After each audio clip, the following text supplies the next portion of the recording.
আমরা বাঙালি বলে কথা, যে কাজটা করা নিষেধ সেইটাই আমাদের বেশি বেশি করতে হবে। ইন্ডিয়া বাংলাদেশের বর্ডারে এসে একা একাই বর্ডার ক্রস করে চলে আসলাম পাহাড় দেখতে। সবাই মিলে ঘুরতে আসছিলাম হাওড়ে, আর সেখান থেকে এখন যাচ্ছি পাহাড়ে। হাওড় আর পাহাড় একসাথে দেখে নিজেকে হেভি স্মার্ট মনে করতেছি। বিকাল বেলা আমরা মাঞ্জা মেরে একদম রেডি, সবাই মিলে এখন যাব লাকমাছড়াতে। হাউসবোট থেকে নেমে সবাই এখন যাচ্ছি চাঁদের গাড়িতে, আর চাঁদের গাড়িতে করেই যাব লাকমাছড়া পাহাড় দেখতে। এর আগের বার আমরা সবাই মিলে অটোতে করে গেছিলাম, বাট এবার চাঁদের গাড়িতে উঠে পড়ছি। প্রথমে তো মজাই লাগতেছিল, সবাই একসাথে চাঁদের গাড়িতে করে যাচ্ছি, বাট যে গাড়িটা ছাড়লো অমনি অবস্থা খারাপ। মানে ঝাঁকি খেতে খেতে এক একজনের অবস্থা একদম 12টা। আমি তো পড়তে পড়তেও বেঁচে গেছি। এদিকে রাস্তা খুব একটা উন্নত না, রাস্তার অবস্থা খুবই খারাপ, যার কারণে গাড়িগুলো চলতেও এত কষ্ট হয়। বাংলাদেশে ঘোরার মতো বেস্ট একটা জায়গা হচ্ছে টাঙ্গুয়ার হাওর। হাউস বোটে করে পুরা হাওর তো ঘুরে বেড়াচ্ছি, সাথে এত সুন্দর পাহাড়ও দেখতেছি। কালকে আবার সবাই মিলে ঘুরতে যাব শিমুল বাগানে। আবার এই জায়গার পাশে হচ্ছে নীলাদ্রি লেক, মানে সুনামগঞ্জের টাঙ্গুয়ার হাওরে একবার আসলে একসাথে 7-8টা প্লেস ঘুরে দেখা যায়। লাকমাছড়াতে আমরা গতবারও আসছিলাম, বাট এইবার একটু অন্যরকম লাগতেছে। গতবার অনেক পানি ছিল এই জায়গায়, তবে এবার একদমই শুকনা। রোদের তাপও প্রচুর পরিমাণে, তাই মাথার সানগ্লাস খুলে চোখে দিয়ে নিলাম। সামনে কিন্তু রেড ফ্ল্যাগ দেওয়া, আর লেখা আছে এই লাইন অতিক্রম করা নিষেধ। বাট ওই পাশে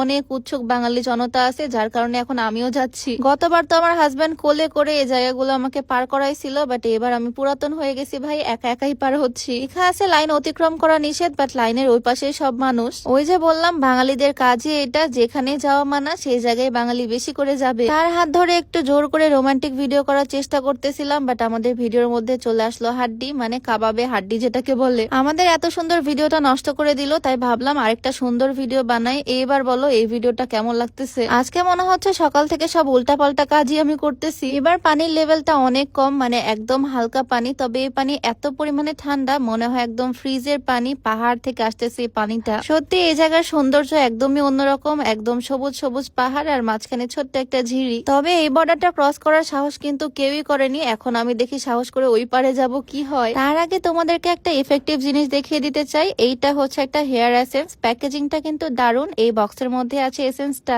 যাদের অনেক বেশি চুল পড়ার সমস্যা তাদের জন্য বেস্ট একটা সলিউশন। এই হেয়ার এসেন্সটা নতুন চুল গজাতে সাহায্য করে, সাথে সাথে চুলটাকে অনেক বেশি হেলদি করে, গোড়া থেকে স্ট্রং করে। সিল্কোরার এই হেয়ার এসেন্সটা সপ্তাহে 2 থেকে 3 বার ইউজ করতে হবে। রাতে স্ক্যাল্পে হালকা করে ম্যাসাজ করতে হবে, সকালবেলা উঠে শ্যাম্পু করে ফেলতে হবে, বা সকালে ইউজ করলে দুপুরে শ্যাম্পু করতে হবে। ইউজ করাও খুবই সিম্পল, আর বেনিফিটটা তোমরাই বুঝতে পারবে কয়েক সপ্তাহের মধ্যেই। সিল্কোরার অফিসিয়াল ফেসবুক পেজেই তোমরা এই হেয়ার এসেন্সটা পেয়ে যাবা। পেজটা আমি ডেসক্রিপশনে মেনশন করে দিব, তোমরা চাইলে ভিজিট করে আসতে পারো। যাই হোক, খুব সাহস নিয়ে চলে আসলাম বর্ডারের এই পাশে। এই পাশটা তো পুরাই ফাঁকা, পিছনে একদম ফাঁকা পাহাড়ের ব্যাকগ্রাউন্ড। খুবই ভালো লাগতেছে এই জায়গায়। তবে আমার থেকেও কিছু উৎসুক জনতা আছে যারা কিনা নদীর ওই পাশে চলে গেছে, দুইজন মিলে প্রেম করতে করতে। আমার আইফোনের 5x জুমটা আজকে আমি কাজে লাগালাম। প্রথমে তো আমি ফাঁকা জায়গায় একা একাই এপাশে আসছিলাম, বাট এখন দেখি মানুষ একদম ভরে গেছে, কারণ এই জায়গার পানি নাকি খাওয়া যাচ্ছে। পাহাড় থেকে নেমে আসা পরিষ্কার পানি সবাই খাচ্ছে। তবে যত যাই হোক, গত বছর এটা সৌন্দর্য আরো বেশি ছিল। বৃষ্টি হলে হয়তো পানি আরো বেশি হবে, তখন আরো সুন্দর লাগবে। আজকে একদমই বৃষ্টি হয়নি, খুবই রোদ আর গরম। তবে আজ আমার ছবি ভিডিও খুবই সুন্দর আসছে, খুবই সুন্দর কালারফুল একটা বোরখা পরে আসছে। এটা আমার খুবই পছন্দের একটা আউটফিট, ওয়ান পার্টের একটা শার্ট, প্রিন্টটাও খুবই সুন্দর, সাথে ম্যাচিং একটা লং হিজাব তো থাকছে পিঙ্কের মধ্যে। খুবই সুন্দর একটা আবায়া, একদম কমফোর্টেবল যেহেতু ওয়ান পার্ট। এটা তোমরা সূচনা ওয়্যার হাউস ফেসবুক পেজ থেকে পেয়ে যাবা। পেজটা আমি ডেসক্রিপশনে মেনশন করে দিব। এই জায়গায় আমরা অনেকক্ষণ ঘুরে বেড়ালাম, আর এখন আবার হাউস বোটে ব্যাক করবো, সেজন্য বাইকে উঠে পড়লাম। 3 জন মিলে একটা বাইকে। আর বাইকে ওঠার পর আমার মনে হচ্ছে একদম কোমর ঘাড় ভেঙে যাচ্ছে,